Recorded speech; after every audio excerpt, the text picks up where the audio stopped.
Projeto Memória dos Brasileiros, módulo Saberes e Fazeres, depoimento de Osias Glória de Oliveira, Iaguaré Iamã, entrevistado por Cláudia Leonor e Tiago Majolo, São Paulo, 6 de junho de 2007, realização Museu da Pessoa, entrevista de História de Vida, número 14. Então, e agora, para começar, eu queria que você dissesse o nome completo, o local e a data de nascimento. Isso. Eu sou, antes de tudo, sou Iaguaré Iamã, que na língua portuguesa significa tribo de onças pequenas, né? Núcleo de onças pequenas. E isso é na língua maraguá, né? Agora, como nome civil, eu tenho um outro nome, né, que é civil, e chama-se Osias Glória de Oliveira, né? Não me pergunte por que eu sou Oliveira, que eu não sei, né? Afinal de contas, é uma história longa a respeito. Meu pai realmente não tinha nome, né? E aí teve que adotar um nome qualquer para ser registrado. E também a Glória dessa mesma maneira, né? Agora, Osias é nome bíblico. Aí A data e o local.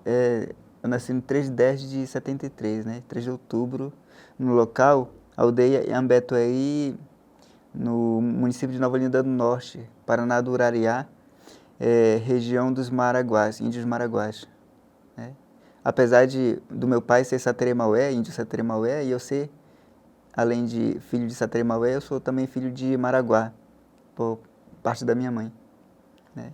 E então, dessa maneira, eu sou Sateremaué e ao mesmo tempo também sou Maraguá, né? Estou ligado aos dois povos e tenho trabalho também junto com os dois povos. E responsabilidade. Uhum. Com certeza. Queria que você contasse um pouco a história dos seus pais, então. Como se conheceram. Como se conheceram? E como faziam, como mudaram para uma região para outra, tudo isso. Que legal. A princípio, olha só, é um histórico um pouco, né? Que eu estou vivendo, estamos vivendo uma grande luta a respeito da nossa área indígena Maraguá, né? E está tudo num histórico disso aí. E estamos tendo vivido esses problemas com relação a invasores, né? A madeireiros, plantadores de maconha, caçadores, né? Pessoas, né, que vão de uma certa forma ilegal, entram na nossa área, né, e sem respeitar como área indígena, né? E esse problema que nós estamos vivendo. Então, no histórico, a princípio do pessoal, dos meus familiares, né, a minha mãe, ela é Maraguá, de pai e de mãe, né? O pai dela, ele há muito tempo atrás, o avô dela, em 1860, ele fugiu do rio chamado Rio Mamuru, por causa da Guerra da Cabanagem, né? E saiu de lá e foi se localizar no Paraná do Limão, né? Naquela época, como havia uma grande guerra entre o governo e os indígenas, né? Você se declarando ou deixando de dizer, digamos assim, tinha que ter padre, tinha que ter os soldados perto, né? E você dizia, não, a partir de hoje eu não sou mais índio. A partir de hoje eu deixo de ser índio. A partir de hoje eu deixo de ensinar a minha língua para os meus filhos.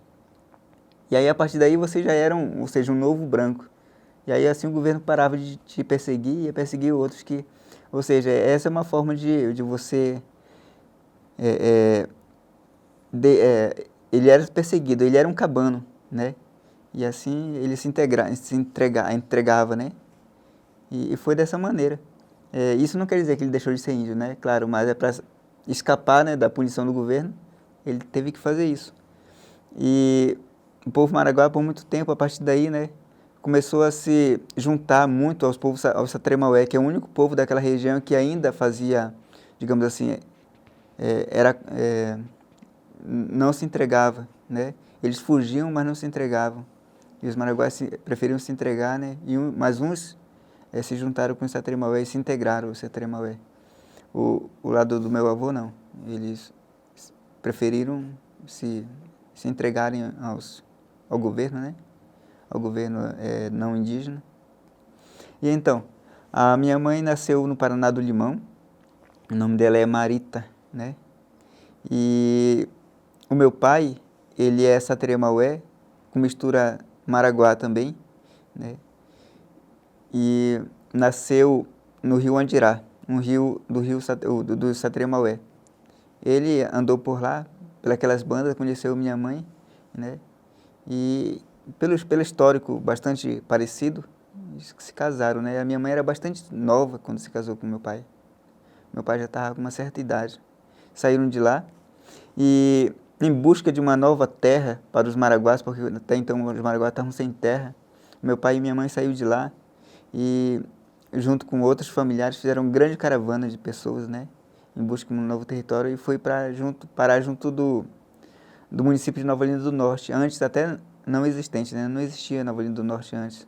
E foram para lá, naquela região, há muito tempo antes de todos, né? E para lá criaram sua própria área, né? Território indígena. O território indígena Maraguá é esse que foi reconhecido agora, dia 16 de março, né? E, no entanto, ainda está com um problema de demarcação. E estamos nessa luta.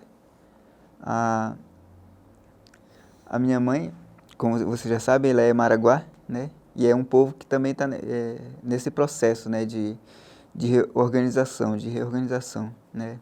Eu estudei algum tempo aqui em São Paulo e quando eu voltei para lá, já faz uns quase 4 anos, né? Voltei para lá em busca da organização do meu povo como Maraguá, né? Que até então estava integrado ao Satere-Maué e a gente estava querendo um território próprio, estava querendo o reconhecimento, né? Como um povo independente do Satere-Maué. E esse era um trabalho que eu tinha antes que os mais velhos morressem, né? E levasse, né, ao esquecimento toda a nossa cultura, né? A gente procurou lutar por um território, né? Porque assim melhoraria mais. E uma maneira de ver como Maraguá independente, né? De qualquer outra cultura. Eu queria que contasse um pouco da sua infância, dos irmãos, aí a família, Tá. como é que era lá. Que legal. Eu gosto muito de contar para crianças, né? Eu faço palestras e o que eu mais gosto de contar é o meu tempo de vivência quando era criança. Por exemplo, eu sou desenhista, né? Mas ninguém imagina fora da minha aldeia como é que eu aprendi a desenhar, né? Eu aprendi a desenhar com espinha de peixe, né? Brincando no terreiro da aldeia e pegava espinha de peixe, né? Aqueles bem fininhas, né? Ia para o terreiro da aldeia, aquela areia, e começava a desenhar. E dessa maneira, imitando animais, árvores, peixes, né? Gente. Aí eu comecei a gostar e a desenhar. E hoje eu acho que eu desenho até bem, né? Por isso eu sou um autodidata, né? Eu acho que eu não passei pelas como é que se fala? Pelos esses cursos, né? Que a gente costuma ver por aí. A minha infância é muito bonita. Eu estou escrevendo um livro agora, se Deus quiser vai logo sair, não sei quando. Se chama Curumim-Guaré, Infância de Curumim, Infância no Coração da Amazônia. Que é o tempo, né, quando eu dou palestra para as crianças, né, eles ficam muito interessados nessas coisas, né, e eles pedem, quando que você vai escrever um livro que fala sobre a sua infância, né. E aí minha infância foi cheia de aventuras, né.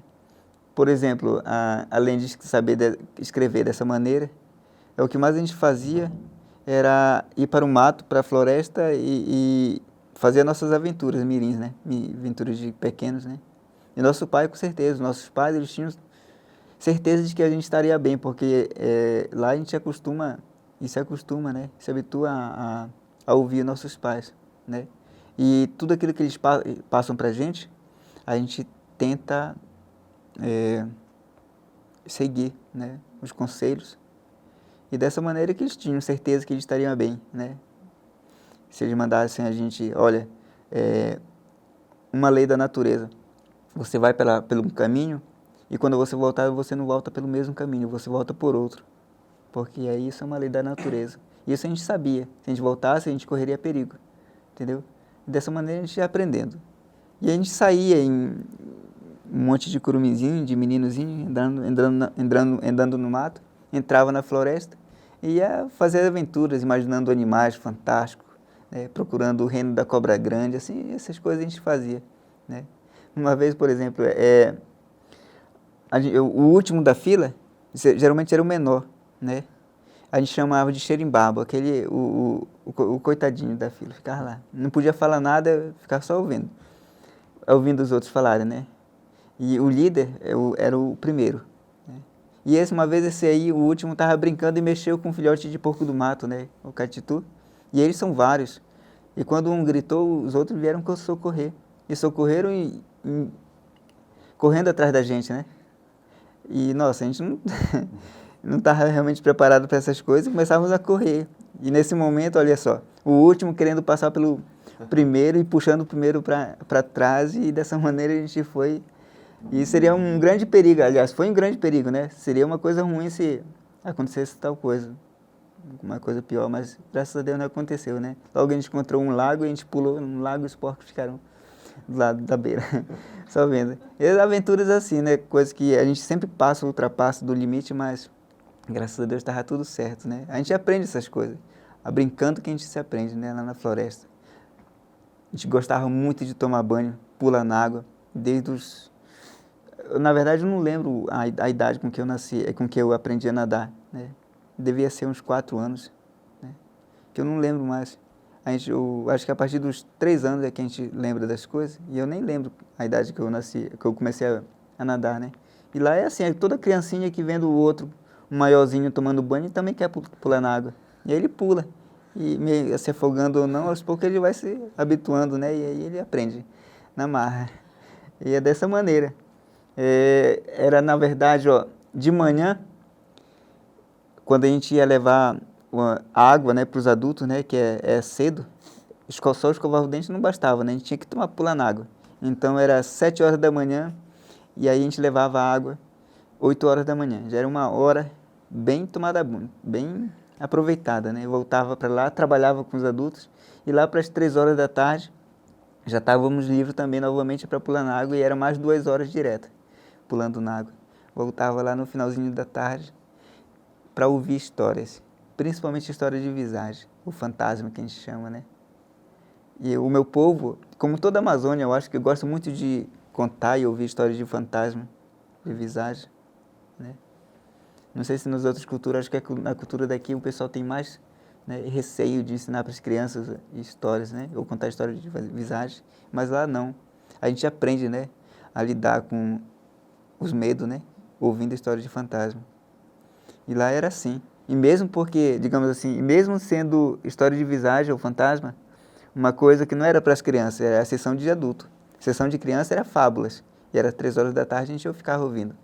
Mas a gente podia visitar a sessão dos adultos, que era de 7 horas em diante, até lá para as 12 horas da noite. Né? Eles se juntavam numa casa, né, de palha chamada Mirixawaruca, a casa de governança, né, onde era deles. E cada um tinha uma rede onde eles deitavam e começavam a narrar as histórias tradicionais, né? Principalmente história fantástica, onde tem monstros, aquela coisa toda.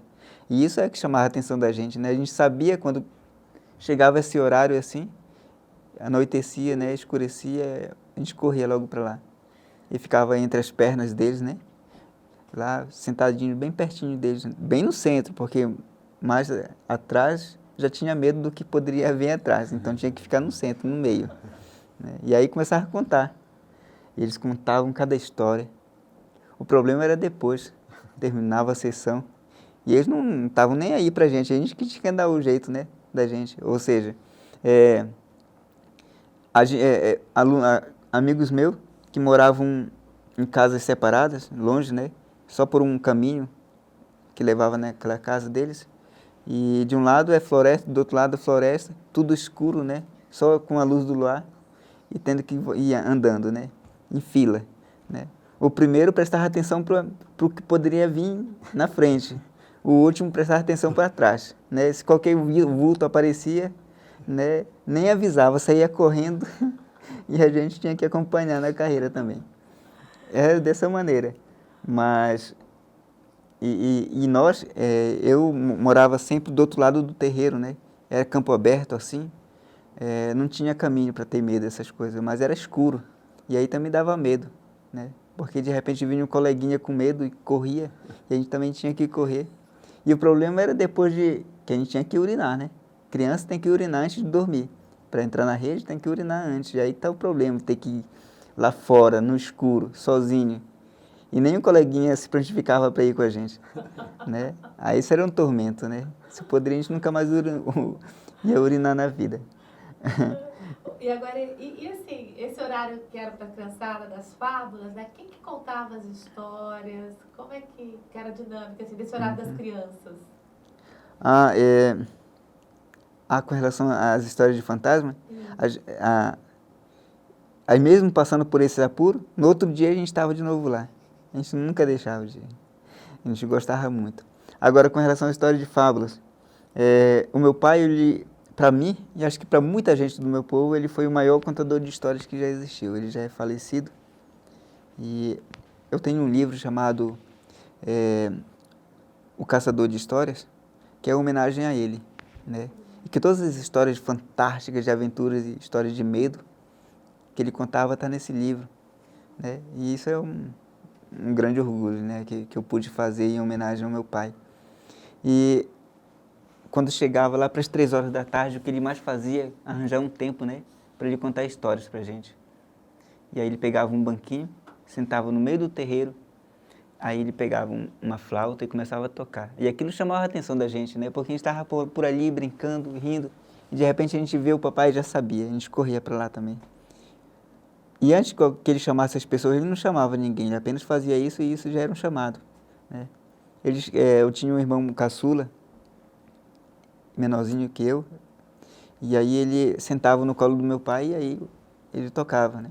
Aí todo mundo vinha e se juntava, né, ao redor dele e aí começava a ouvir. E aí como se fosse colocar um suspense, né, como se fosse uma apresentação, alguma coisa assim, ele respirava fundo lá e mergulhava nas histórias. É um portal de entrada assim para um mundo mágico, né, onde os animais fantásticos falam, né, entre si. E nessas histórias, com certeza, a gente fica aprendendo as coisas, porque fábulas para a gente é isso, né? Eu acho que para vocês também, né? Serve para a gente aprender, né? São lições de vida, né? Que a gente fica aprendendo. Pode contar uma história dessas para a gente? De fábulas? É. Pode ser. Que você goste, que É? você lembre com carinho. Com certeza. Fábulas tem... Na minha língua, gambá se chama mucura. Você já viu essa palavra lá? Uma vez? Não? Mucura. Aí, mucura é o gambá, né? E o nome dessa história chama-se As Mucuras e Seus Genros, né? Porque conta-se que os mucuras, a velha e o velho, né, tinham 2 filhas muito bonitas, né? Mucuras, e que estavam na idade de casar. E aí elas casaram. A mais velha casou com o sabiá, que nós chamamos de carachué, né? E a mais nova casou com o bacurau, que alguns chamam. São 2 aves, 2 pássaros, né? E as mucuras casadas com as aves, né, com os pássaros, estava tudo bem. Só que a mais velha, casada com o carachué, o sabiá, né, era tido como um preguiçoso. Nenhum dos sogros, né, gostava dele. A sogra não gostava dele, porque era preguiçoso, só acordava 8 horas da manhã, né? E aí era uma dificuldade para ele ir para o roçado, né, que tinha que ter roçado. Cada genro tinha um roçado, né, onde plantava uma maniva, mandioca, macaxeira. E o bacurau também, né? Só que o bacurau, todo mundo gostava dele, porque diziam que ele era o genro preferido, né? Predileto. Porque lá para as 5 horas da manhã estava acordando. E acordava cedo, pegava o terçado ou o facão, né? Colocava o ancinho, a enxada e ia embora para o roçado trabalhar. E aí trabalhava. E todo mundo dizia, olha, sabiá, por que você não é que nem o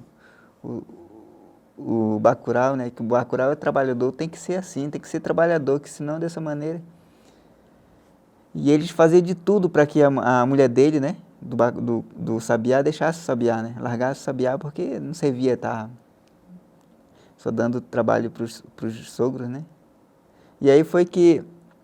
Só que eles não sabiam uma coisa, é que o sabiá, o Bacurau, ele dizia que acordava cedo, né? 5 horas da manhã ele já estava pronto para ir para o trabalho, ia lá.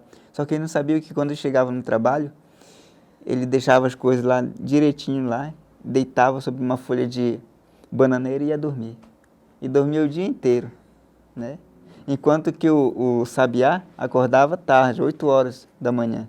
No entanto, ele se arrumava direitinho, ia para o roçado e trabalhava mesmo direto, né? Só parava no finalzinho da tarde. E tinha uma roça que era uma beleza, só que os sogros nunca tinham ido na roça deles. Lá um dia, eles tiveram vontade de conhecer as roças dos genros, e eles foram. O velho e a velha foram chegando. Quando eles viram, né, foram atrás da roça do genro predileto, que é o Bacurau. Quando eles viram o Bacurau dormindo lá, tamanho meio-dia, né? E quando eles olharam, não tinha nenhuma plantação, não tinha maniva, não tinha macaxeira, mandioca nenhuma. Nossa, eles se decepcionaram, né? E foram ver a roça do sabiá. Mas que belezura, só tinha tudo plantado lá, né? E aí eles entenderam, né, que o verdadeiro, o melhor, né, e o bom genro era, na verdade, aquele que eles achavam que era um mau genro, né? Que acordava 8 horas, né? No entanto, era direto o trabalho dele. E o outro não, só fazia enganar eles, né? Acordava às 5 horas mais lá da casa dele, porque depois mais ele voltava a dormir, né? E aí pronto, acabou-se. Eles ficaram com raiva, mandaram a filha dele largar o marido, que era o Bacurau. O marido foi embora. Pegou as trajas dele e foi embora. Essa história é longa, viu? Boa, né? É longa. É longa? Pode continuar.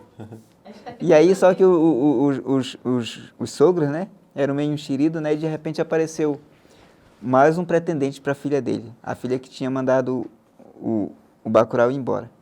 E esse pretendente era uma ariramba. A ariramba, para quem não conhece, é o mesmo que Martim Pescador, né?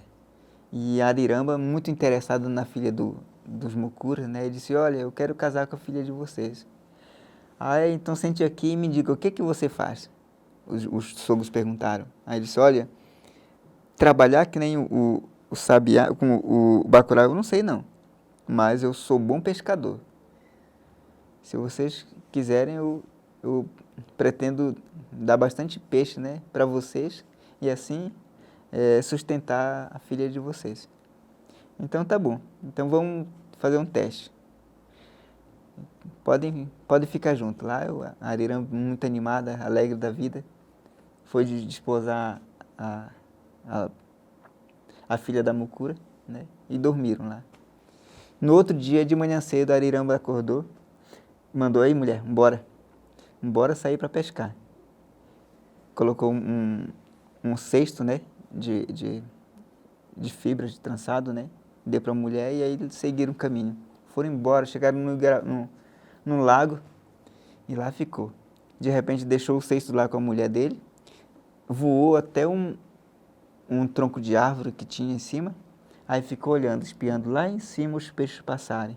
Primeiro passou os tucunarés, né, os tambaquis, e quando os peixes passavam, ela vinha, mergulhava na água e de lá já vinha trazendo o peixe. Só fazia jogar lá para a terra e a mulher colocava no cesto. E era tanto peixe que ele aparecia, e todos os peixes que apareciam ele pegava. E o paneiro e o cesto já estava cheio, lotado. Lá para a tardezinha eles levaram. Chegaram lá trazendo quantidade de peixe e o sogro muito invocado com isso. Por que será? Como é que ele conseguiu tanto peixe assim? Bora saber com a nossa filha. Como é que ele trabalha? Aí a filha diz: nada, papai, simplesmente ele chegou lá, ficou lá em cima da árvore e todo peixe que passava ele ia lá, mergulhava, tirava, colocava no paneiro. Foi dessa maneira. Aí o sogro, né, que ele é meio invejoso, né, diz: eu vou fazer igual. Né? Então vamos lá, minha velha. No outro dia seguinte, os dois velhos pegaram o cesto, né, deu para a velha dele e os mucura velhos foram embora atrás. Chegaram lá na beira do lago, no mesmo lugar que o genro tinha feito. O mucura velho subiu naquela árvore, ficou lá em cima e esperou. quando a vinha apareceu um jaraqui. Aí ele disse, não, é muito pequeno. Eu queria um grandão mesmo. Ah, apareceu um tucunaré maiorzinho, não quero não. Apareceu o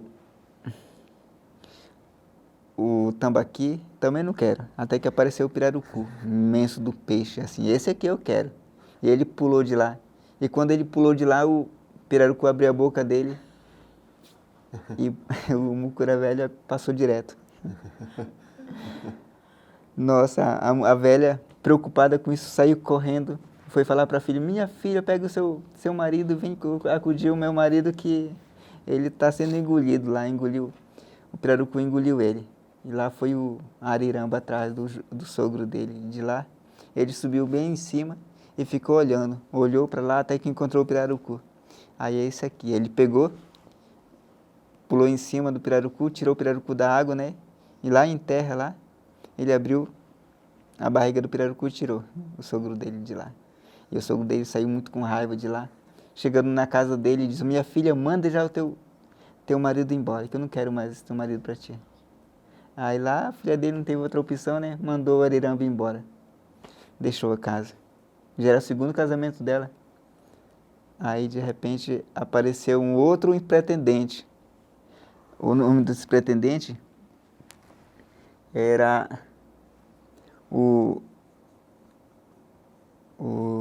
mucuim. Não sei se vocês sabem o que é mucuim. Mucuim é um animalzinho, um inseto muito pequenininho, mas muito pequeno, menor que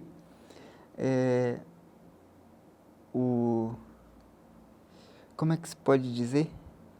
Que o cupim, né? E ele dá na mata, ele fica nos capins, né?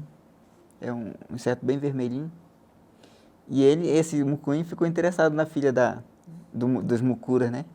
E lá o mucuim disse, olha, eu quero casar com a filha de vocês. Então tá bom. Mas o que você faz? Olha, eu não sou bom trabalhador como o sabiá, como o bacurau. Eu não sei pescar tão bem como a ariramba, mas eu sei fazer uma coisa que ninguém sabe.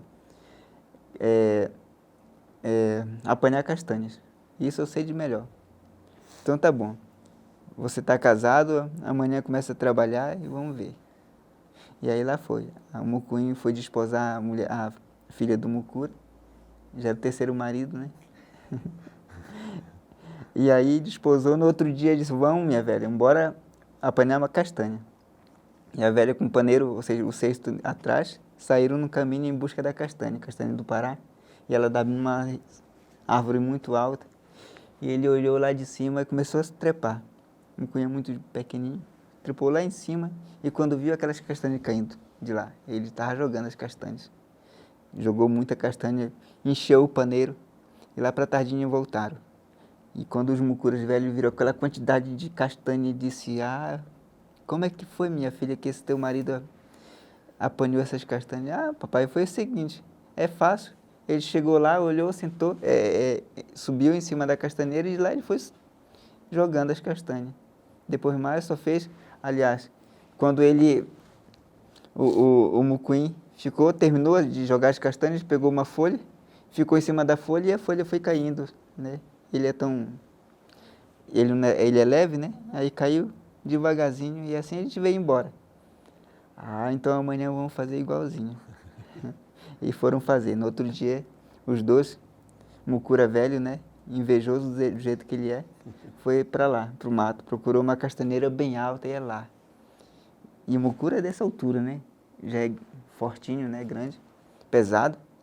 E ele subiu, aí começou a jogar para a velha dele, né? Jogou muitas castanhas. Depois de jogar a castanha, ele pegou, quis fazer igualzinho o genro dele, né? Mucuim, pegou uma daquelas folhas, só que a folha já se tornava pequena para ele, né? Colocou no peito dele e aí pulou de lá. Só que não foi caindo do jeito que o mucuim fez, né? Caiu direto e se emborrachou no chão, morreu. Lá para tardinha foi a velha, levando a castanha e a notícia. Moral da história, né? Ou seja, a gente aprende com isso, né? Tem muito sogro que se mexe muito no casamento do genro, né? e se mede tanto, né, e tem tanta inveja, parece, sei lá, alguma coisa acontece que às vezes até manda que o genro vá embora, né? Mas de uma certa forma ou de outra, né, alguma coisa acontece, ou ele se arrepende, né? Ou ele é castigado, né, por isso. Essa é a história. As Mucuras e seus genros.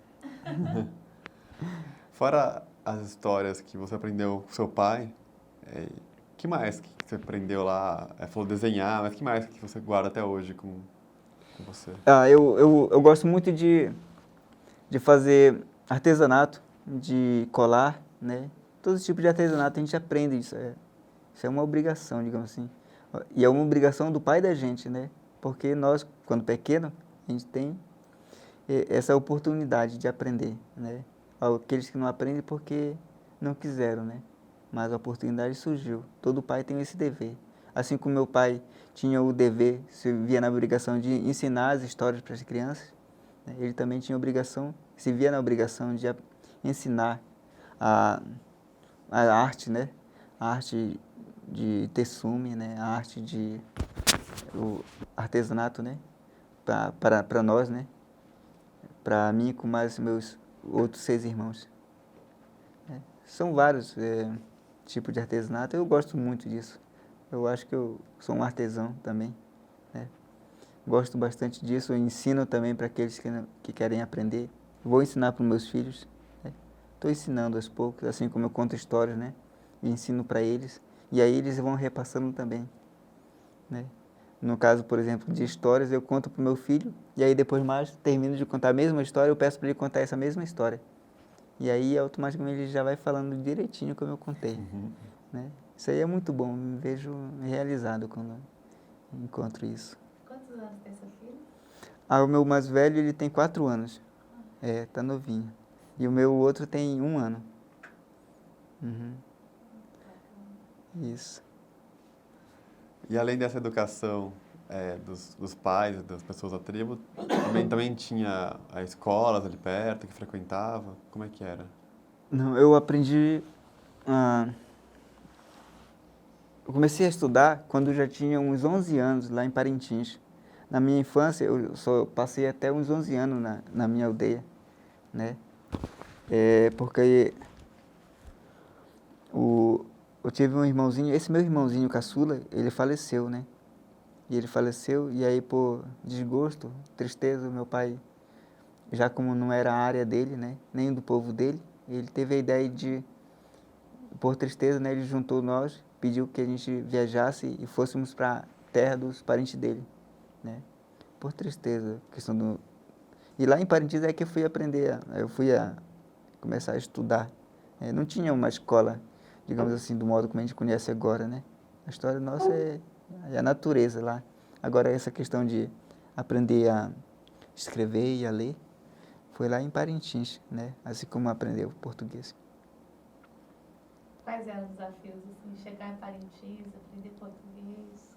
Quantos anos você tinha quando você teve esses desafios todos? Isso, 11 anos, mais ou menos.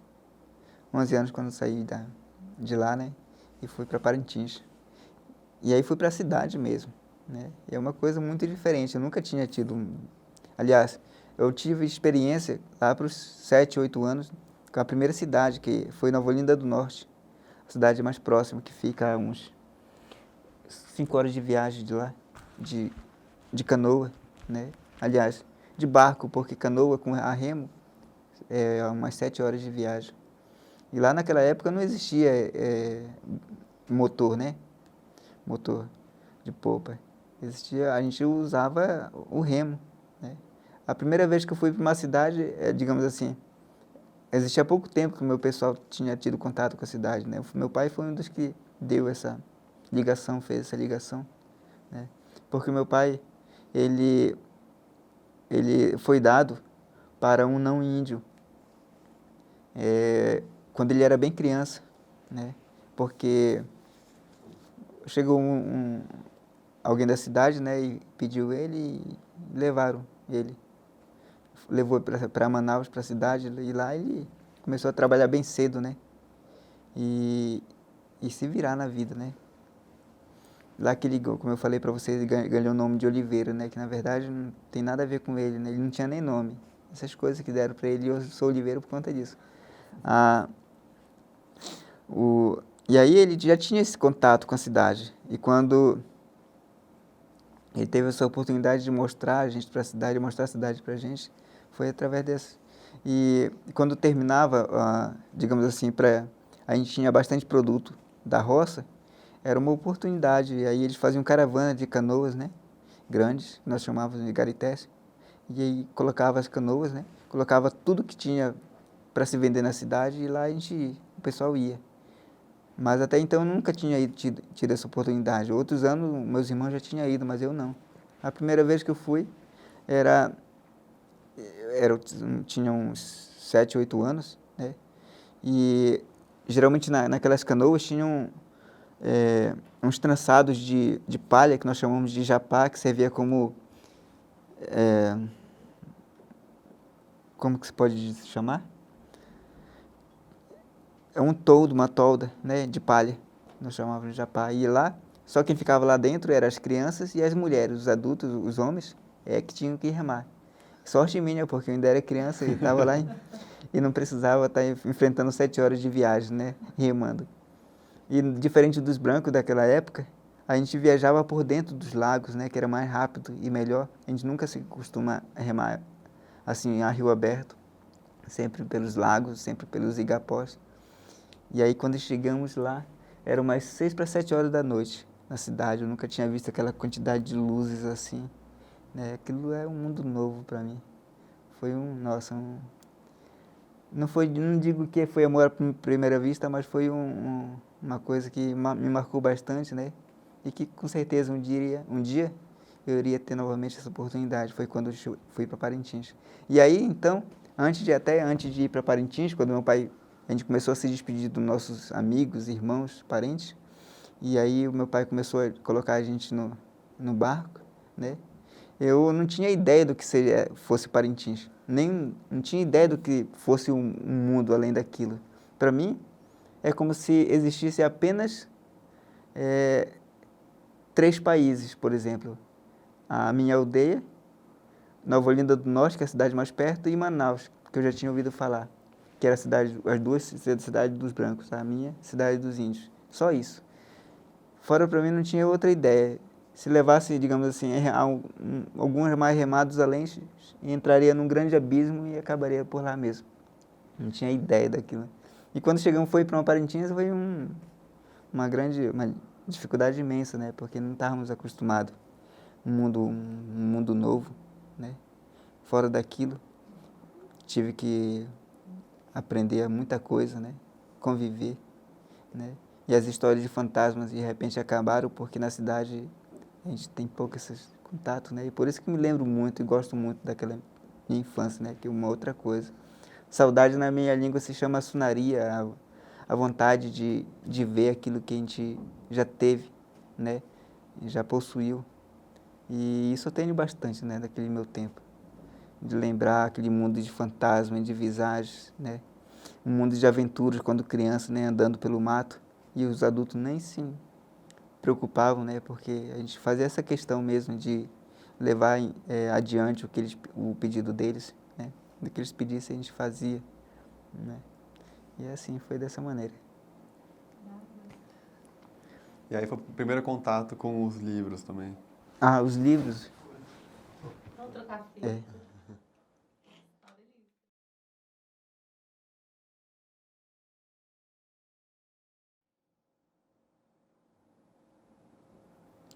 Então tá. Retomando. Foi lá foi o primeiro contato com os livros que você teve, então? Isso. Com os livros, eu vim para São Paulo com a ajuda, né, de outras pessoas, né, para fazer faculdade. E aí eu comecei a fazer faculdade na Unisa, Universidade de Santo Amaro. E foi aqui em São Paulo que eu conheci um amigo meu, que eu gosto tanto, né, que é o Daniel Munduruku, que é um indígena que já esteve aqui na cidade já há muito tempo antes, né, e aqui se habituou, e aqui casou com uma paulista. E Assim como também sou casado com uma paulista, mas aí eu vou já explicar. Aí se habituou e aqui ele mora. E aí ele estava iniciando a carreira dele de escritor, né, por intermédio de outras pessoas. E aí também, como ele abriu um caminho para ele também quis abrir o caminho para mim. E foi assim que nas nossas conversas é que ele me ajudou na primeira iniciativa, né, no primeiro livro, que foi até pela editora Perópolis, Por Atinho Remo Sagrado, né, um livro infanto-juvenil. E aí pronto, a partir daí ele me apresentou para outras pessoas, né, me deu essa oportunidade. E eu, desde então, eu agradeço muito a ele. E foi assim que eu comecei aí a andar, né, nesse caminho. E aí é muito bom a oportunidade de a gente contar, né, às pessoas da cidade como é que é lá, né, onde as pessoas da cidade não têm muita ideia, né, muitos têm preconceito, não é nem preconceito, é falta de informação mesmo, de saber como é que é. E é por isso mesmo que eu faço isso e com prazer, né, de escrever e de mostrar. Eu aprendi, eu não tinha muita ideia de como escrever, mas a partir do momento que eu comecei a escrever e a ajuda dele, eu aprendi direitinho, eu acho. E aí eu escrevo, hoje em dia tenho 5 livros, né? Esse é o 5º livro meu, publicado, o Serra Ipore, né? Da editora Perópolis. E quando eu me formei, aqui em São Paulo, né, em Geografia, eu não deixei de escrever livro, nem desse trabalho, né? Eu também dava palestra, né? Eu comecei a dar palestra com o Daniel, ele me ajudou a dar palestra para crianças, andando para cima e para baixo aqui em São Paulo. E quando eu senti vontade, né, e eu vi que estava na hora de ir lá voltar para o meu povo e ajudá-los, né, na questão política, aí eu fui, né? Mas isso não quer dizer que eu deixei de lado, né, a convivência com os não indígenas, né? Com certeza a gente tem que relacionar os dois e juntar para poder ser forte, né, e ajudar o meu povo. Continuei lá na aldeia, no entanto, eu nunca mais deixei de escrever, né? Estou continuando escrevendo. E quando eu saí daqui de São Paulo, eu levei uma paulista até, para lá. Uma paulista do Tucuruvi. Uhum. Eu queria retomar um pouquinho a pergunta que o Thiago fez. Quando você vai morar em Parintins, são os primeiros contatos com essa educação mais formal, com os livros. Como é que foram esses desafios, assim? Você foi para uma escola tradicional, teve que refazer seu círculo de amizades, começou contato com livros mesmo, didáticos. Como é que foi isso? Então, aprender a ler foi uma coisa... Meu Deus, eu não sabia nem a língua, né? Quanto mais aprender a ler. E é uma dificuldade. E demorei. Demorei, mas eu aprendi. Assim mesmo. E tudo é diferente mesmo. Não tem nada a ver com aquilo que eu conhecia, né? O ambiente, né? A amizade, né? Outras pessoas, outro mundo, outras crianças, né? Muitos tinham preconceito, né? Tinha aquela ideia que a gente conhece ver bem, sabe? Muitas vezes a gente tem que ter... Quando criança a gente tem até vergonha um pouco a respeito disso, né? Com tanta... como é que se pode dizer? As pessoas caçoando, né, da gente, a gente fica com vergonha, né? Mas mesmo assim a gente seguia em frente, né? De um jeito ou outro a gente tinha que ir para frente. E os livros, quando eu aprendi a ler, né, eu comecei a gostar dos livros. Eu gosto muito de ler, né, de hoje que eu gosto, né? Lá toda hora eu estava lendo, estava querendo saber das coisas, aprendendo, né? E é muito bom, muito gostoso, porque a gente conhece um mundo, um universo inteiro, né? E eu acho que foi dessa maneira e é por isso mesmo que eu procurei, né? E me ajudaram a vir para digamos assim, a expandir, né, o meu sonho, né, o meu pensamento a respeito de tudo. Acho que tá. E aí você ficou em Parintins, fazendo o quê? Depois, até quando você fica lá? Eu passei a maior parte da minha adolescência lá, né? até o ensino fundamental, né? Terminei o ensino fundamental, foi quando meu pai faleceu. Meu pai faleceu, não tínhamos para onde ir, tínhamos saído da aldeia, né? Estávamos numa situação meio difícil, né, em Parintins. E aí todos os filhos tinham que dar o seu jeito. E aí houve uma oportunidade de ir para Manaus, né, sem emprego, mas mesmo assim eu fui. A gente tinha que vencer na vida. E aí eu fui para Manaus com mais meus outros irmãos homens, né, 4 irmãos homens, procurar emprego lá. Difícil, mas eu consegui um emprego lá, informal, né? Mas logo eu perdi esse emprego, né? Foi 2 anos que eu passei lá em Manaus, né? E estudando lá, e terminei 2 anos não, foi 3 anos, né? Que eu terminei o ensino médio lá. E aí eu tive a oportunidade, né, de pessoas pagarem a minha faculdade, né? E perguntaram se eu queria tentar a vida aqui, vir para cá, estudar para cá. Aí eu disse que eu queria, né? Eu queria porque a minha intenção mesmo era crescer e ajudar o meu povo. Eu acho que eu sou bastante ligado a isso, né? De procurar, de organizar as coisas, uma melhoria para o meu pessoal. E dessa maneira eu vim embora para cá. Lá em Manaus não foi nada fácil, muito difícil lá, né? E graças a Deus, eu acho que Deus me deu essa oportunidade de ter estudado vindo para cá, porque estava difícil lá. E como foi a chegada aqui em São Paulo? Rapaz, foi complicado. Imagina só, quando eu peguei o avião, né? Primeira vez que eu andando de avião, lá da janela, né? E meu irmão disse assim, olha, tu vai para lá, talvez tu nunca mais olhe essa floresta. Trate de olhar essa floresta aqui, porque eu acho que lá é tudo uma selva de pedra. Então trata de olhar essa aqui, que é a última vez que tu vai olhar.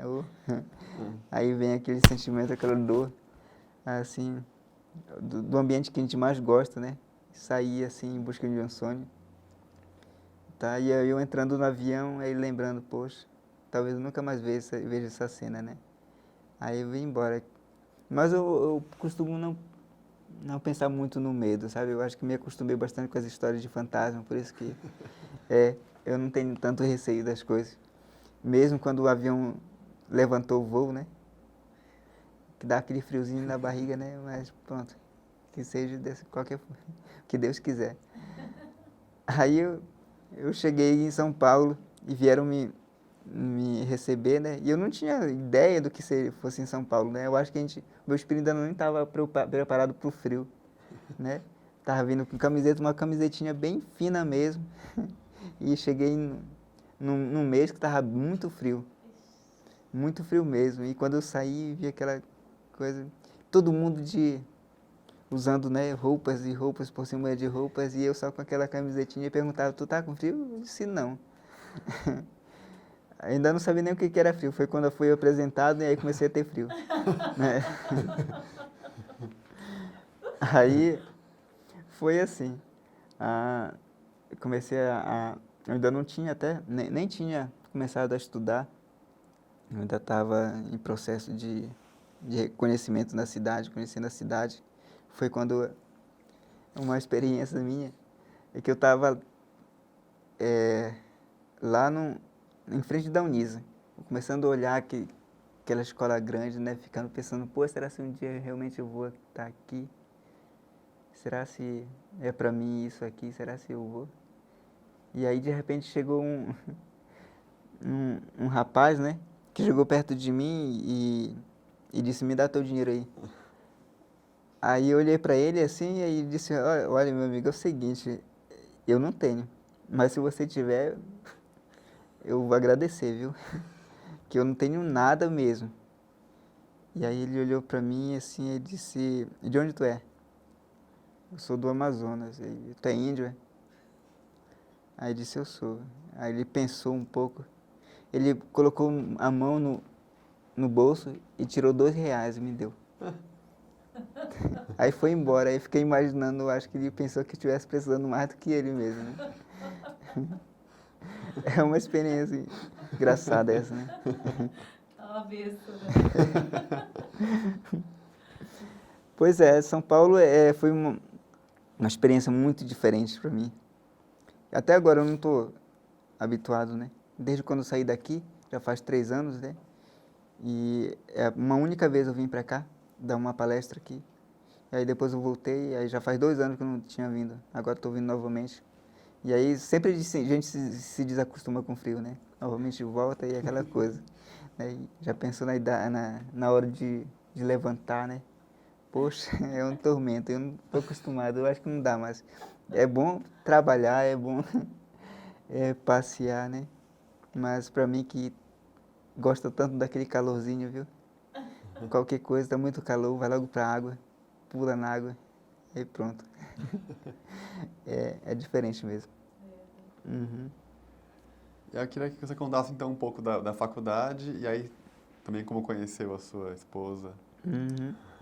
É outra experiência muito invocada aqui. Só aparece coisas assim mesmo pra mim, viu? Na faculdade, eu comecei a faculdade, né? É difícil de achar indígena mesmo numa faculdade. Agora tá mais fácil de encontrar até. Mas no início não. Na Unisa não. Eu era o primeiro, eu acho. Comecei a fazer a faculdade. É difícil. Eu gosto muito de geografia, né? Geografia, história, sociologia, essas matérias eu gosto muito. Né? E não sei porquê, mas todos os índios gostam dessa parte assim, sabe? E a minha relação com os meus colegas era muito boa. Eles me ajudavam bastante, né? Acho que era mais, sei lá, por pena, alguma coisa, todo mundo estava querendo saber o que precisava, aquela coisa toda. E era bom, né? É bom mesmo esse carinho que a gente teve. Eu tive muito carinho, né? Por parte deles, pelos meus professores também.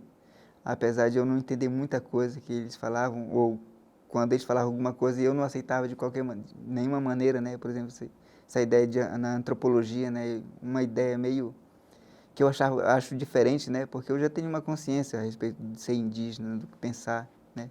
E é diferente, bate direto com as ideias do antropólogo, né? O antropólogo pensa diferente. E aí surge aquela, digamos assim, eu não aceitava e ele também não aceitava a minha sugestão e pronto. A gente ficava naquele impasse, né? Mas é bom. Sempre quando aparecia um indígena, eu trazia e levava ele para visitar a minha faculdade, né? Para apresentar para os meus colegas. Né? Uma vez eu levei o Daniel Munduruku, não sei se vocês conhecem ele, está bastante conhecido aqui em São Paulo. Ele para lá, do jeito que ele usa um cabelão, né? Bem grande, ele é meio fortão. Ele chegou lá, eu apresentei para eles. Antes de apresentar eles, aquelas colegas minhas diziam, e aí, ele é bonitão? Né? Aí, não sei, vocês vão ver, calma aí. Aí, quando eu apresentei, ele foi embora. E aí, o que vocês acharam? Aí, umas meninas disseram, para índio, para índio é bom. É bonito. Aquela ideia, né? Mas, então, na faculdade foi muito bom. Eu já tinha iniciado minha carreira de escritor, né? E o lugar que eu mais gostava de frequentar era a biblioteca, né? Principalmente quando falava coisa de 1800 e tantos, onde falava da Amazônia, daqueles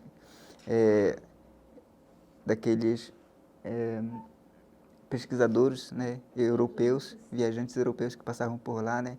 Aí me lembrava que até eles passaram próximo de onde eu morava, aquelas coisas todas, me lembrava aquele tempo. A descrição que eles faziam da Amazônia era bem similar àquilo que você conhecia. Parecido, né?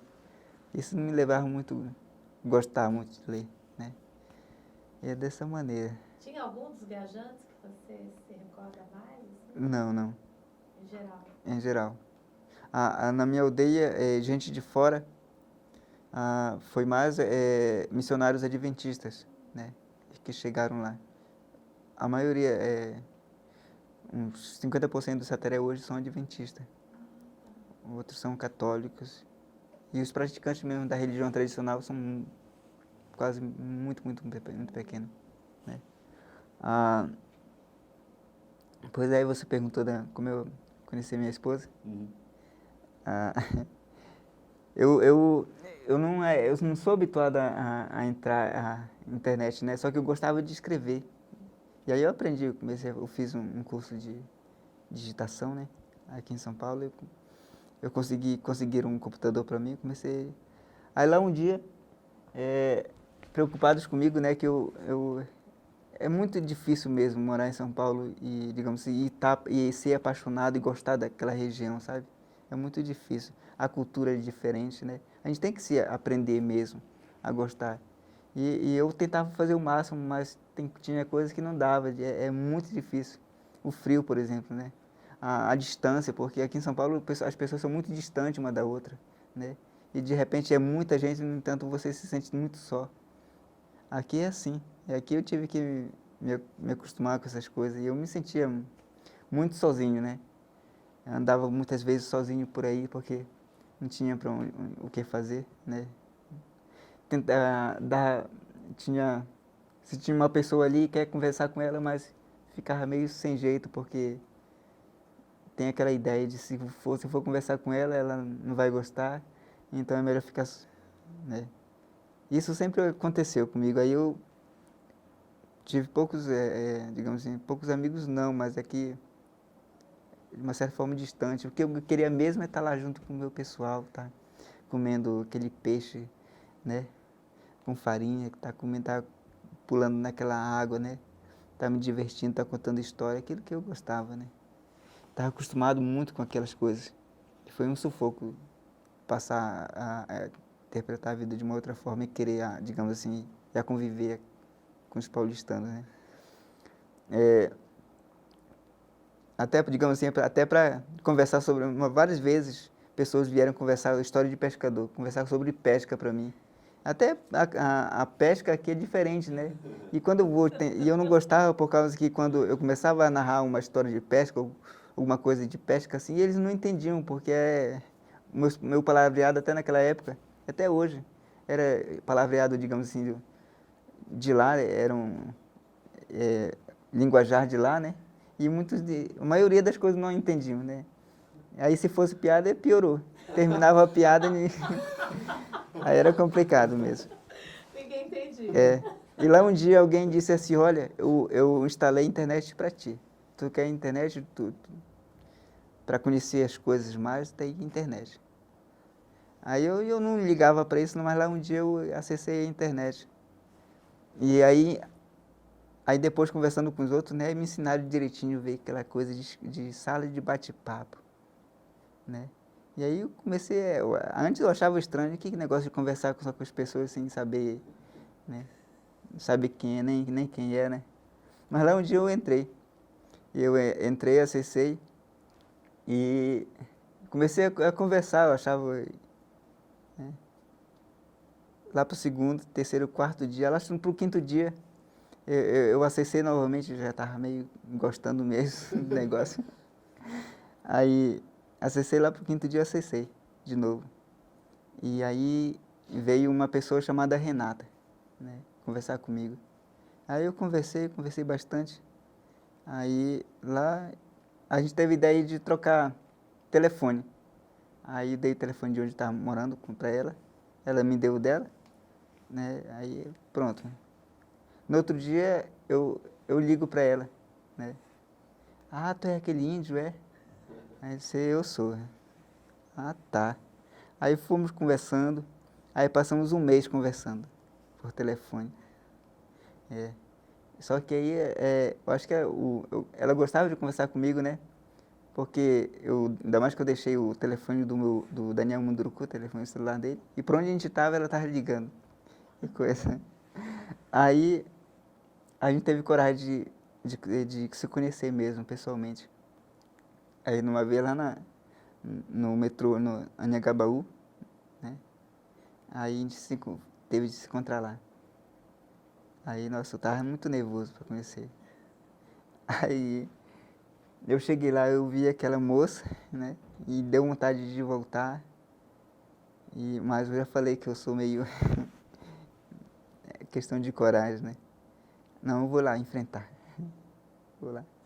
Aí eu comecei a conversar com ela, era ela, né? Aí eu conversei com ela, desde já fui mostrando as fotos da minha família para ela, tudo aquela coisa toda da Amazônia, e acho que isso ajudou bastante ela se interessar por mim. Aí lá, passando uns 3 dias, ela disse que estava disposta a namorar comigo. Que legal. Aí o tempo passou, ela me apresentou a família dela, aí acabamos casando, que é a minha esposa. Eu conheci ela pela internet, né? Quando eu falo isso aí lá na minha terra, que o pessoal não acredita, né? Uma coisa bem absurda para eles, né? Como é que tu conhece a menina sem ver, assim? Então foi assim. E lá o dia perguntei para ela se ela realmente gostava de floresta, de mato, dessas coisas. E ela disse que gostava, então tá bom, se estava pronta para ir, eu ia para lá, se ela quisesse. Aí, prontamente ela aceitou e a gente foi embora. Eu levei ela comigo até hoje. Uhum. E ela se adaptou bem. Uhum. Antes era o calor, né? Mas agora tá gostando. Ao contrário. Pois é, pessoal. O que mais? Vamos falar um pouquinho mais, né, da tua obra lá, do universo da literatura, né? Então, esses primeiros contatos foram com esses livros lá na escola, em Parintins. Uhum. E depois, assim, com livros de literatura, o que você gostava de ler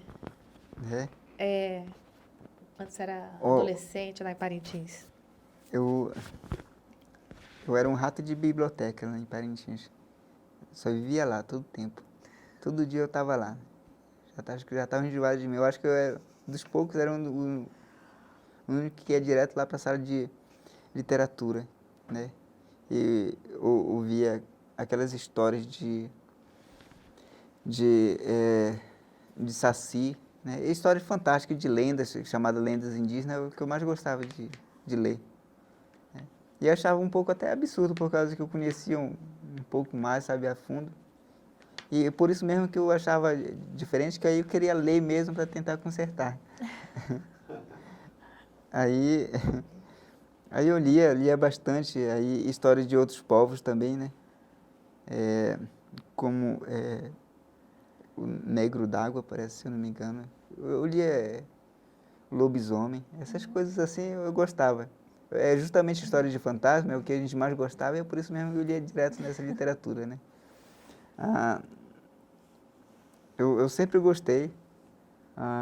As pessoas me davam livros, né?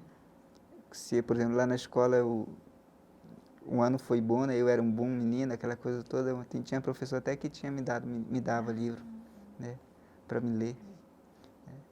E isso era muito bom, né? Foi então que esse relacionamento com a literatura foi basicamente isso. E era direto, lendo qualquer coisa, né? Tudo ligado à minha terra, tudo ligado à cultura, né? Tradicional, à cultura brasileira em si, né? Lendas, fábulas, essas coisas eu gostava muito, demais.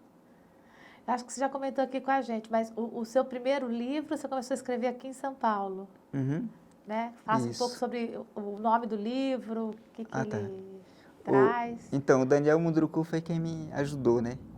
A editora, né? Foi atrás da editora, E o nome dele chama-se Puratinho Remo Sagrado. Essa escolha é a escolha por causa que nós acreditamos, os Satremaué acreditam, né? Que em um remo, né? Existem 2 remos sagrados, né? De uma altura de 1,5 metro, mais ou menos, de tamanho, né? E é onde está contida todas as histórias tradicionais do nosso povo, todinhas, desde o início do mundo até uma certa... E ele é dividido, né? Primeiro vem os mitos, depois vem as lendas e depois vem as fábulas. 3 divisões, né? E a princípio eu estava querendo publicar um livro que falasse realmente de uma coisa direta, né? Do nosso livro sagrado, né? Escrito em grafismo, né? Não escrita, né, mesmo, mas escrito em grafismo. E eu sempre quis, no entanto, tinha que ser para criança, e aí eu comecei a adaptar para criança, né? Peguei algumas histórias, né? E lembrando algumas histórias, eu comecei a fazer, né? Principalmente a história do Puratim, da origem dele, né? Como é que o povo Satere-Maué tem agora ele, né? A história de fantasma também, que eu nunca deixei de contar, né? História do Guaraná, que é a nossa... uma das mais importantes histórias que nós temos, né? E outras histórias, né? Eu incluo, e aí lembrando também do tempo que eu era criança, e falo um pouco sobre essa relação minha com a natureza, né? O tempo minha com os outros colegas, quando a gente andava andando, passeando por aí, pelo mato, né? E ouvindo a história dos mais velhos. Foi nesse ambiente assim que eu comecei a escrever. Então, que eu comecei a lembrar, né? Em escrever essas coisas. Aí fiz, aí foi publicado, né? E é meu primeiro filho, aliás, dos filhos de literatura, né? Meu terceiro, digamos assim. Meu terceiro filho. Aí, desde lá, eu comecei a escrever. Mas aí tem a importância, né, da ajuda do Daniel, né? Da compreensão da editora, né? Que até aquele momento ninguém me conhecia realmente, né? No entanto, as histórias eram boas, né? Talvez. É interessante, né? Porque muita gente sabe e conhece o Guaraná, né? Só que não conhece o povo que inventou o Guaraná. Né? E aí é importante juntar os dois, né? E mostrar. Vou fazer uma pergunta e depois a gente vai entrar nessas histórias, que são tão interessantes, né?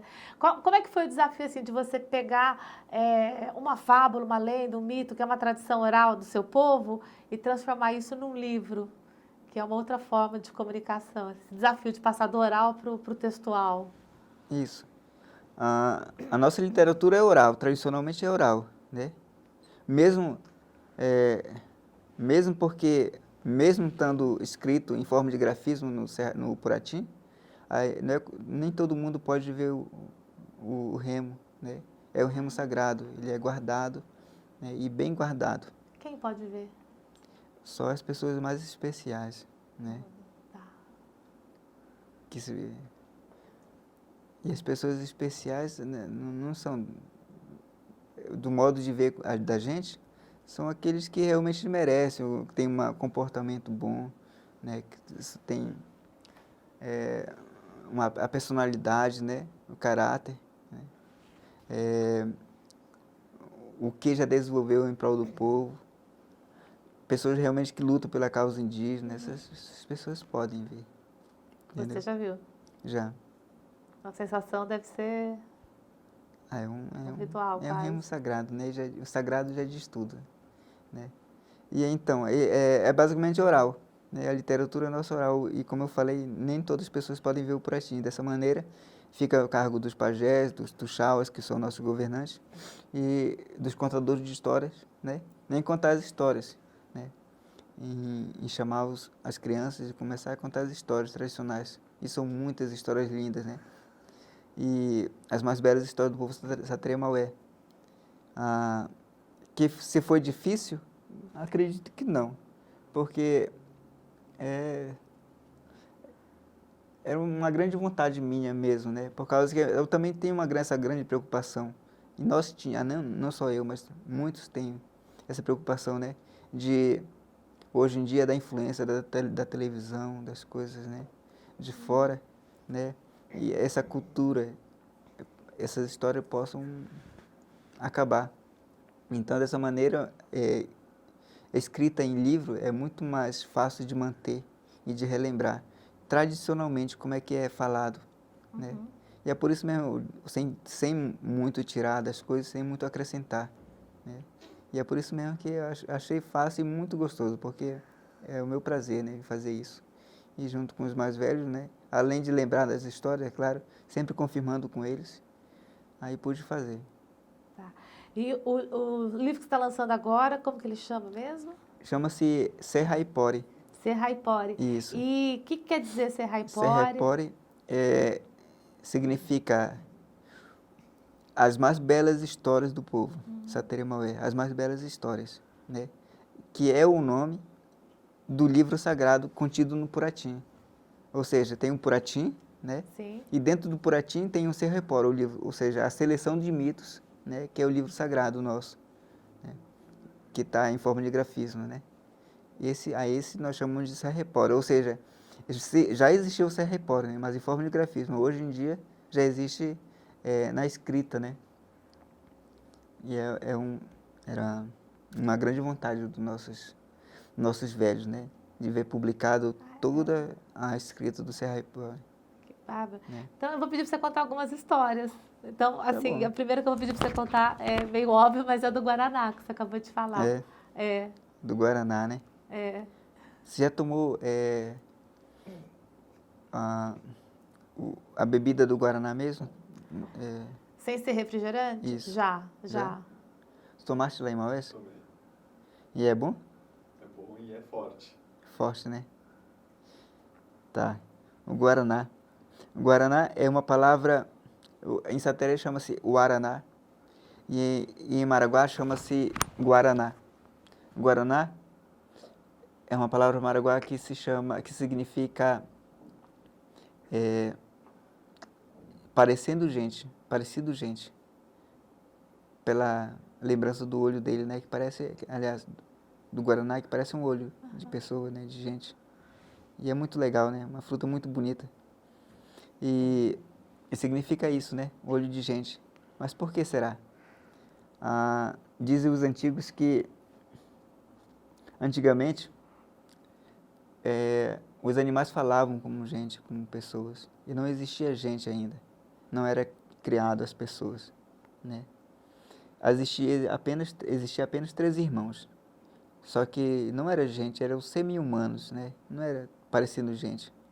O início era 2 homens e 2 mulheres, e uma mulher. O nome do primeiro é Yacumã, o outro é Kumã-Wató, e da menina, da moça, se chamava Anhão-Assauê. Anhão-Assauê era uma moça muito bonita, linda, né? E todos os animais gostariam de namorar com ela. Todos os animais tinham vontade de namorar com ela. Mas só que não era permitido por causa que os 2 irmãos eram muito ciumentos. E ninguém podia chegar perto dela, né? Para conversar, aquela coisa toda.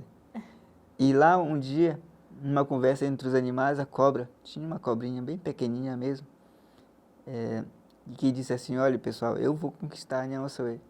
Eu vou conquistar ela e eu vou casar com ela. Aí todo mundo achou um absurdo, né? Porque era impossível, né? Os 2 irmãos estavam todo o tempo lá, muito ciumentos, ninguém deixava ela sair longe. Mas lá um dia, a Anhão-Assauê, ela foi passear pela floresta no caminho, e nesse momento, a cobrinha, que sabia onde ela ia andar, ficou lá bem pertinho, esperando ela passar. E antes de ela passar, a cobrinha ela ficou bem no meio do caminho. Se pôs bem no meio do caminho. Quando a Anhão-Assauê passou por cima dela, aí ela rapidamente tocou no calcanhar de Anhão-Assauê. E a partir desse momento ela ficou grávida, né? Naquele tempo não precisava só dessa, né? Só esse gesto já fazia a gravidez. E aí ela ficou grávida. E apareceu grávida na casa dela. E os irmãos dela é que não gostaram nem um pouco, né? Quiseram saber quem era o pai. E descobriram que o pai era a cobra. Ficaram muito zangados. Foram lá na casa da cobra, despedaçaram a cobra. Voltaram lá para a moça e mandaram ela, eles eram malvados, e mandaram ela tirar o bebê. Ela não quis tirar de jeito nenhum. E então eles mandaram ela embora. E ela foi embora. Expulsaram ela. Antes, no mundo existia um paraíso dentro do mundo, do nosso planeta. Existia um paraíso, que os brancos podem chamar de Jardim do Éden, nós chamamos de no Soquém, esse paraíso, essa região, onde tinha as mais belas frutas do mundo, onde tinha as mais belas árvores, né? E a Anhão-Assauê, com os irmãos dela, moravam lá, e eles expulsaram ela de lá. Ela foi expulsa, grávida, né? Sem ter ninguém para ajudar ela. Sorte dela é que os animais começaram a ajudar ela, né? E lá ela teve um neném. Era um menino. Ela deu o nome de Carruã. E esse menino, ele cresceu ouvindo as histórias da mãe dele. E ele soube que lá, a mais bela, lá no paraíso, no Soquém, a mais bela árvore e a mais gostosa fruta se chamava castanheira, castanha do Pará. Era a mais bela árvore, a mais linda e a árvore sagrada. E aí, de tanto ouvir a mãe dele contar, ele disse, mamãe, eu quero comer. Mas a mãe dele mandava ele comer qualquer coisa, não, eu quero comer a castanha do Pará, que está lá no meio do paraíso. E o paraíso, meu filho, esse paraíso, os teus tios, eles me expulsaram, eu não posso mais voltar para lá. Como é que você vai comer? Se eu quero comer, dê um jeito que eu quero comer. E aí a mãe dele mesmo, aborrecida, pegou a criança e entrou no paraíso, sem que os irmãos dela vissem. Olhou para a castanheira, subiram lá, treparam, tiraram a castanha, assaram a castanha lá próximo da castanheira e foram embora. Só que lá tinha 2 animais que eram os guardas do paraíso, né? Um era o macaco, né? E o outro era a cutia, os 2 animais.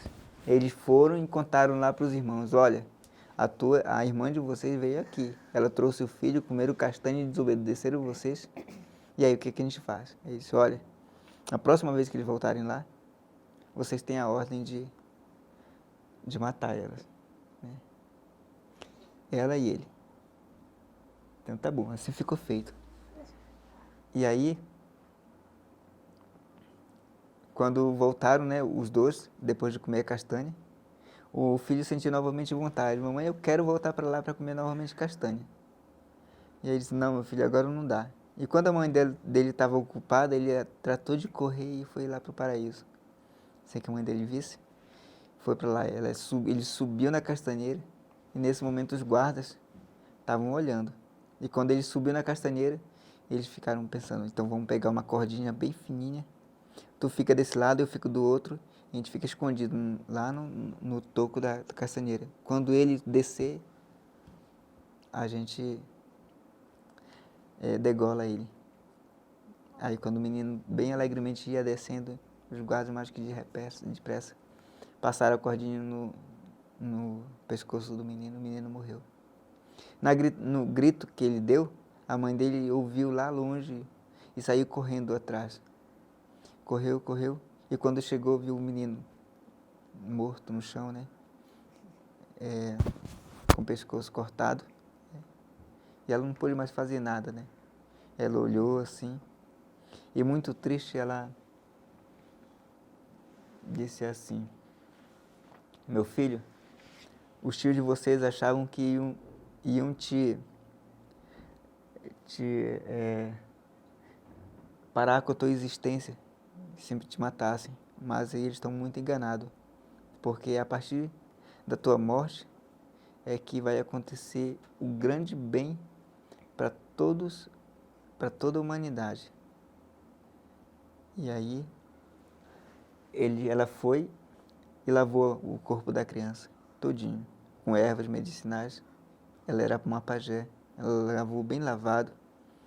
E aí disse o seguinte, de agora em diante, meu filho, tu vai ser o Tuxaua do Satremaué, ou seja, tu vai ser o melhor de todos, de tudo que existe na natureza. A partir de agora, tu vai dar ser o bem para todos, você vai dar a força para os que estão fracos, você vai dar a juventude para os que estão velhos, você vai dar a esperança para os que estão desesperados. Você vai servir para isso. Você vai ser o maior bem da natureza. E falando isso, e dizendo essas profecias, profetizando isso, ela pegou o olho esquerdo do menino, tirou e foi plantar. Só que no lugar onde ela plantou é uma região de terra barrenta, né? E aí ela esperou nascer. Quando nasceu, nasceu uma árvore, um arbusto, e dele nasceu várias frutas. Tá? E aí ela esperou aquela planta crescer, Quando a planta cresceu, ela deu fruto, mas ela foi provar o fruto era ruim. Aí ela deu o nome de Guaranahu, que significa Guaraná falso, o falso Guaraná. Ela voltou para lá, dessa vez ela tirou o olho direito do Guaraná e plantou em terra preta. E ela esperou crescer, quando cresceu, deu um fruto bonito com os olhos do menino. E ela provou do fruto e disse, esse que é o Guaraná verdadeiro, o Guaraná Cesse. E esse Guaraná é que vai dar e ser tudo de melhor que existe, né, em toda a floresta. Foi assim dado a origem do Guaraná. Depois mais ela pegou a criança, ela fez uma cova bem funda e repousou a criança lá e fechou. Aí depois vem uma outra história, que é a história da origem do mundo, da origem das pessoas. Então continua a história. Continua? Oh. Porque é tudo uma sequência. Uma sequência, né? Não, vamos. É. Tá ótimo. Depois que ela enterrou o menino, a criança, né? Ela mandou o passarinho, o carachué, ficar de guarda e colocou ela lá em cima do abiurana, uma árvore bonita, frondosa, e o passarinho ficou lá e disse, olha, quando tu vê um barulho vindo dessa sepultura, tu vá lá e me avise, que eu venho aqui. E aí foi feito, ela foi embora, e o tempo passou, e o carachué lá em cima, sempre olhando, sempre observando o que poderia sair de lá. O tempo passou, lá um dia, ele ouviu um barulho de lá, vindo de lá de dentro, um estrondo. E ele se assustou, rapidamente voou lá para a moça, para a mãe do menino, e falou, olha, tá vendo um barulho lá de dentro, vai lá e corre lá e vê o que é. E ela rapidamente correu para lá e abriu a cova, e da cova saiu um animal, né? São todos os macacos, o pai de todos os macacos. Aí depois ela fechou novamente e disse, na próxima vez quando vier o barulho, me chama novamente. Ela foi embora. E passou mais um tempo, aí o carachué ouviu novamente o barulho. E ele voou para lá para falar, comentar com ela. Ela correu para lá e abriu a cova. E dele saiu todos os animais de caça, né? E aí ela foi dando nome para os animais todinho. Todos os animais que saíam, ela dava um nome. E mandava, olha, você vai lá para o rio tal, você vai lá para o outro rio, você vai para outro rio. E dizia, dava um nome e dizia, olha, você vai ser bom, vai servir para alimento, você não vai servir para alimento, você vai servir para isso, né? E dessa maneira foi. Na terceira vez que o carachué ouviu o barulho, ela foi ver, e novamente aí era mais animal. Vários animais saíram, né? Mas essa não foi a criação dos animais, né? Mas saíram vários animais e ela deu nome para todos. Macaco, né? Animais de caça, né? Pássaros também saíram lá da cova. E na última vez ela fechou bem, fechado, e disse, dessa vez vai vir um barulho muito mais forte. E dessa vez tu vai me chamar de novo. E aí eu vou vir. E aí o carachué ficou observando. Na outra vez, quando o carachué nem esperava, veio um barulho tão grande, como um grande trovão saindo da cova. Ele se espantou e foi correr. Ele voou até a Munhaossauê e chamou, olha, esse barulho é o que tu está querendo. Vá lá e vai ver o que é. E aí ela correu, mas antes de ela chegar lá, ela já tinha pegado várias ervas e voltou e tirou a terra, abriu a sepultura, e quando ela levantou de lá, veio um neném, uma criança. Ela olhou e disse, você será Mari Aipoc, o originador, você que vai dar origem a todos os sateré. Aí ela pegou o neném, deu banho no neném, né? E esse neném era muito lindo. Tinha cabelo bem comprido, né? Era um neném perfeito. Né? E aí pegou as camas de pirarucu, e aí foi serrando os dentes do menino. Aliás, ela fez com a terra, ela fez os dentes dele.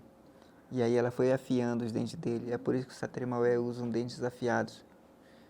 Aí, quando ela estava bem lavando o menino, dando nome para ele, de repente ela observou, aí lá embaixo da sepultura apareceu uma outra mãozinha. E ela deu a mão e de lá saiu um segundo neném. A esse ela deu o nome de Wassaripote, que quer dizer o irmão do originador. E aí ela criou essas crianças, né? Nascido, né, do corpo do Carrua.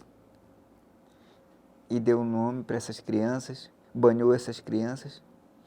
E vindo lá do céu, Tupana ensinou a língua sateré para eles, porque é a língua de Deus, a língua especial, não é qualquer língua, não é qualquer idioma.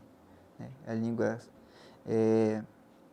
sagrada, só falada pelos espíritos. E aí deu a língua para os 12 irmãos gêmeos falarem entre si. Né? E aí o tempo passou. O tempo passou e eles cresceram, ficaram bonitos, né? Grandes. O mais velho se casou com a filha do papagaio, né? A Ruth Pian.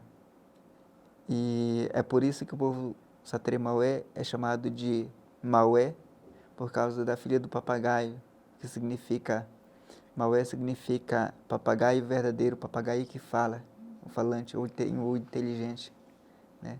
É por isso que nós somos chamados de Maué. E aí o mais novo casou-se com a filha da arara vermelha. E é por isso que os Satremaué até hoje usam as penas da arara vermelha para se enfeitar. E o tempo passou, eles mataram os tios deles, porque os tios deles eram muito maus, né? Mataram os tios deles. E foi dessa maneira que a existência da humanidade, né? Foi dessa maneira que aconteceu a existência das pessoas. Fantástico. E agora, me fala uma coisa, assim, nesses momentos de contar essas histórias, esses mitos, essas lendas, essas fábulas do seu povo, né? São passados aprendizados junto com essa tradição literária, assim?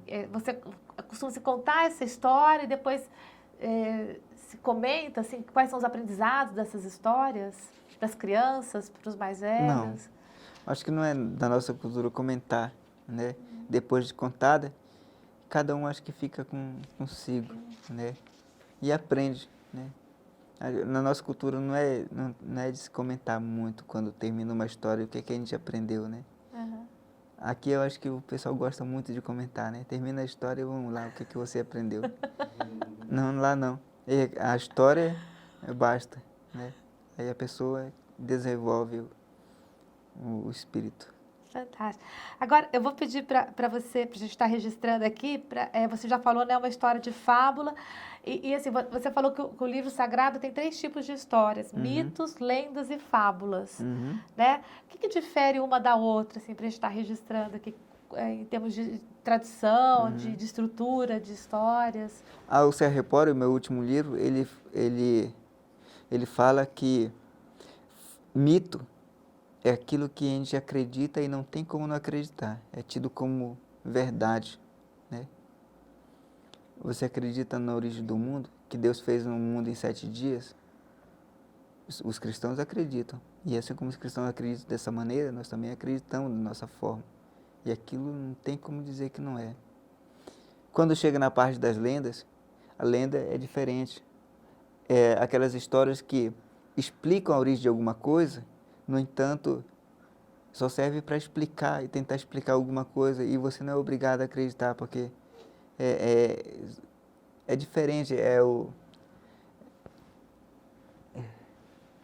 é uma coisa que você ouve, né?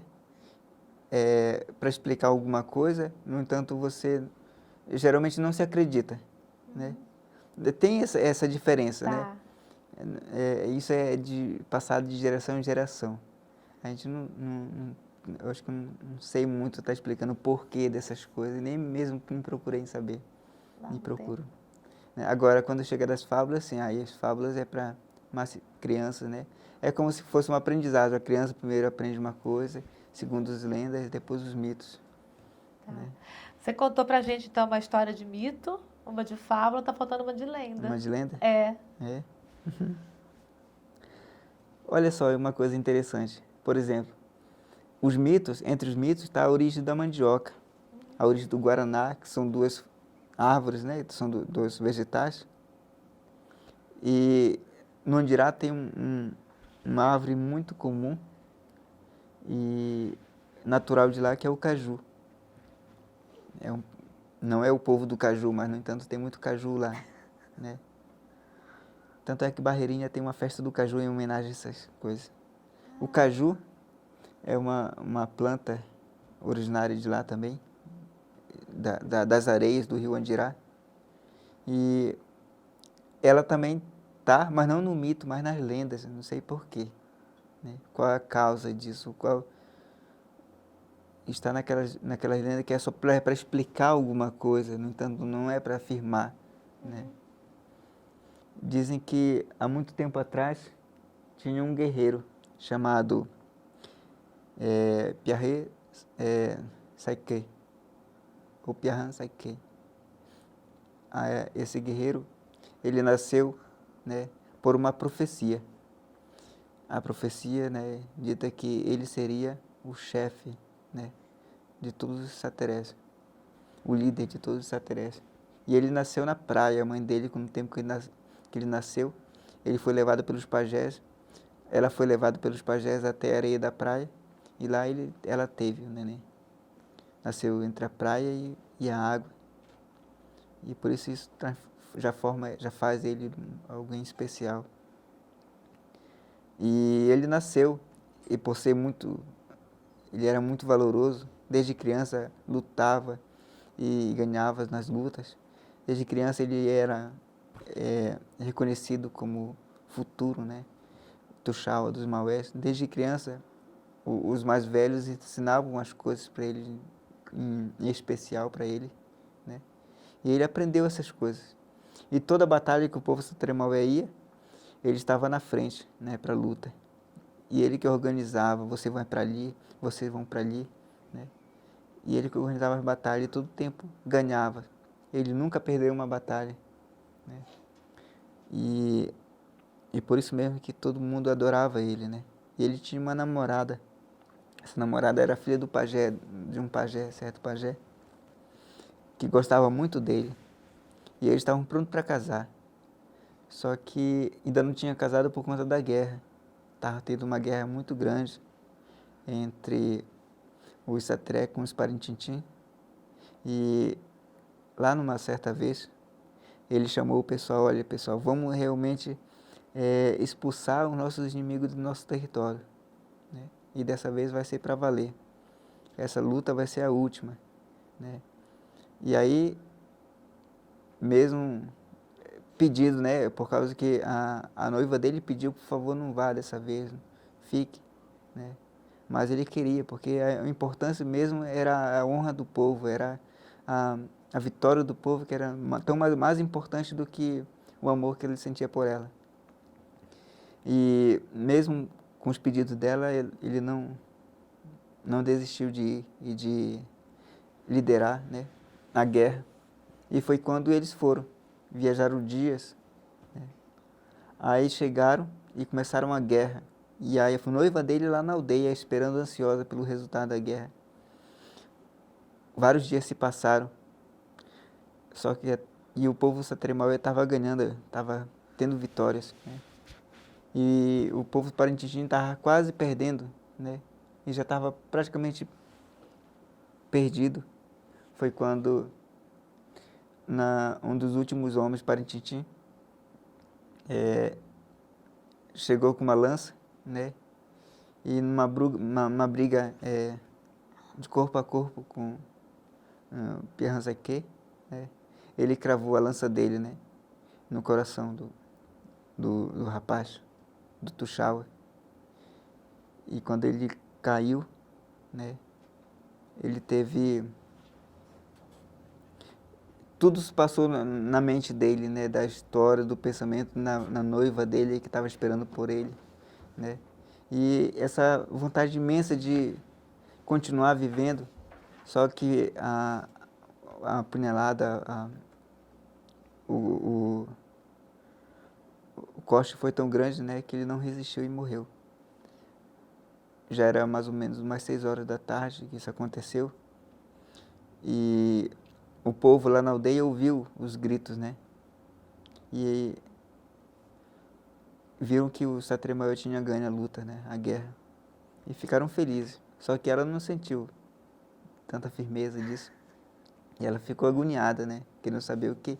E agora, cadê o meu noivo? Quando voltaram, vinham chegando eles.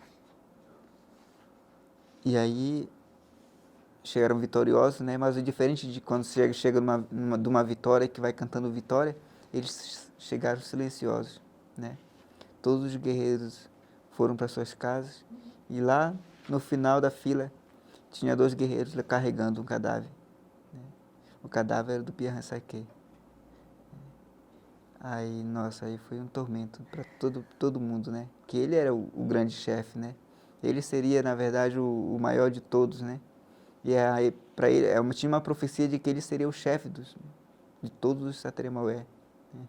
E como ele foi falecido dessa maneira? Por que ele faleceu? Ninguém entendia.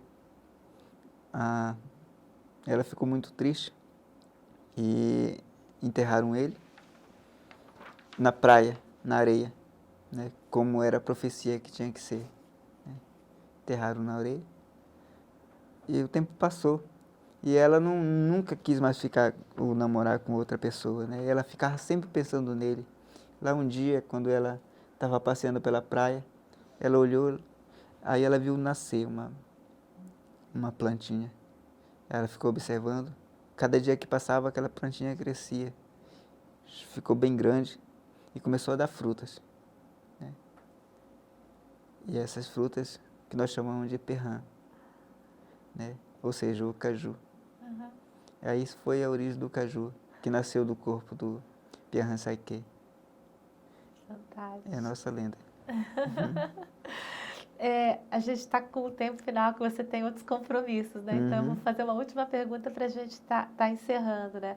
Com o lançamento do livro, né? Sheyapori? Serraipori, desculpa, né? Que você espera, assim, daqui para frente, assim? Você está registrando a tradição oral, a tradição literária do seu povo, né? Numa outra forma de transmissão, que não é a transmissão oral. E daqui para frente, assim, o que você quer realizar em termos de literatura? Eu espero que as pessoas gostem cada vez mais da nossa cultura, não só a cultura Satremaé, como as culturas indígenas em geral. Nós, indígenas, eu acho que nós temos essa capacidade, de escrever, né, e de fazer a nossa própria história, né, ou seja, de escrever por nós mesmos, né.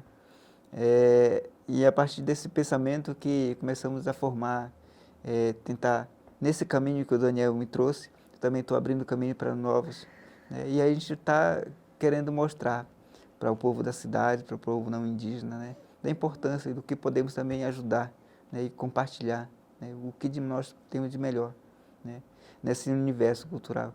Nossa cultura também é bonita, né, e é esse pensamento que eu tenho, né, mostrar para que ajude, né, as pessoas a se conscientizarem, né, de que o nosso povo também tem valor, a nossa raça, né, tem valor, né, e também deve ser respeitada, né, e, digamos assim, ser conhecida, né, fazer-se conhecida. E também procuramos espaço, né, nesse universo literário. Então, nessa questão de procurar espaço, aí a última mesmo, e agora, se você fosse indicar um livro, assim, que foi escrito por alguém do seu povo, ou algum indígena, assim, que livro que você indicaria para a gente estar lendo? Sem ser os meus? É, além dos seus, claro. É. O Daniel Munduruku tem livros muito ótimos, muito lindos mesmo, né? Tem um livro dele que eu gosto muito de ler, chamado O Sinal do Pajé, que fala justamente sobre essa questão do problema atual, né? Em que aquela criança indígena, ao se deparar com tanta cultura vindo, né, de fora, ela se começa a pensar, será se a minha cultura realmente tem tanto valor? Por que valorizar essa tradição? Por que manter essa tradição, né? E esse livro mostra isso, dessa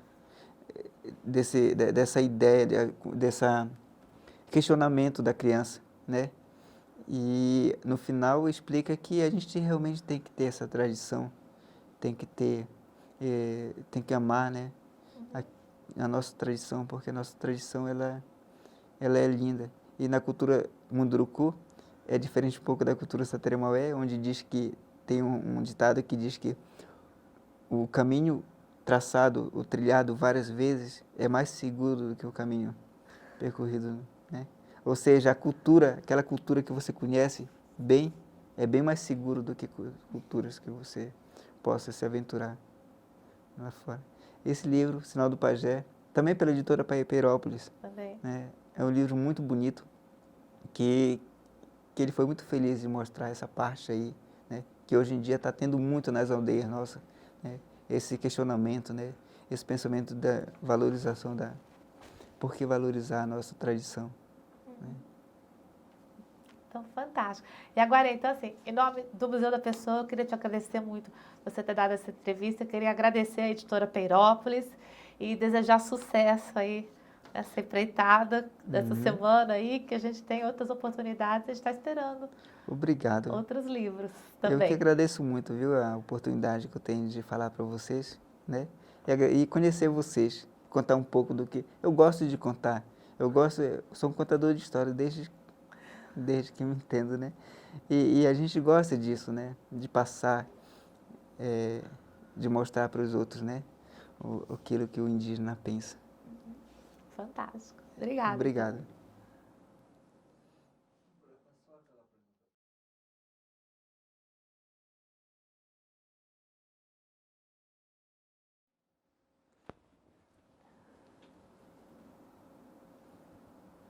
Meu nome é Yaguareiamã, que significa tribo de onças pequenas. Eu nasci na aldeia Iambetuaí, do povo Maraguá, no município de Nova Olinda do Norte, estado do Amazonas. Sou casado e Sua profissão. minha profissão, antes de tudo, eu sou um desenhista e um contador de histórias. No entanto, hoje em dia eu sou geógrafo e dou aula para alunos de 5ª ou 8ª série pelo estado. E também eu estou me lançando, né, na carreira de escritor. Já há algum tempo, já tenho 5 livros e graças a Deus tenho muito que agradecer a Tupana e a vocês por lerem nossas histórias. Nossa, que lindo!